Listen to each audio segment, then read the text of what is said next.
ഇത് ചെടിയാ? പിന്നെ മാൻകൊമ്പ്. മാൻകൊമ്പ്. ഇത് ശരിക്കും ഏത് സ്ഥലത്താണ് കൂടുതൽ കാണപ്പെടുന്നത്? അമേരിക്കയിലൊക്കെ ഉണ്ട് കേട്ടോ. അമേരിക്കയിലൊക്കെ. ഇത് കെട്ടിത്തൂക്കിയിട്ടാണല്ലേ? കെട്ടിത്തൂക്കിയിട്ടേക്കുക. ഇങ്ങനെ തൂക്കിയിടാനാണ്. ഇത് എന്തിനാണ് ഫിക്സ് ചെയ്തിരിക്കുന്നത്? തൊണ്ടയിൽ. വേണ്ട ഇതിൻ്റെ സൗന്ദര്യം ഇതാണ്. ഈ ഇലയുടെ ആകൃതിയും പിന്നെ ഇത് കണ്ടോ, ഇതുപോലെ ഇങ്ങനെ വരിക, വിരിഞ്ഞ് വന്നിട്ട് അതങ്ങ് ഉണങ്ങും. ഇതണ്ട വലുത് നിൽക്കുന്നു. ഓർക്കിഡ് വളരുന്ന പോലെ വളരും അല്ലേ? ഓർക്കിഡിൻ്റെ ഒരു വേറെ വെറൈറ്റിയാണല്ലേ. പൂ വിളിക്കുമോ അത്?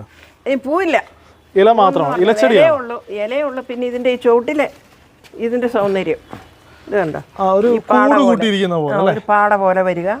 ഇതങ്ങ് ഈ പരുവാകും, വീണ്ടും അടുത്തത് വരും, അങ്ങ് ഉണങ്ങും. അങ്ങനെ വന്നു ഇത്രയും വലുതായി. ഓക്കെ. അല്ല, ഇതൊരു ഇത്രയും ഉള്ളൊരു തൊണ്ട വെച്ചതാണ്.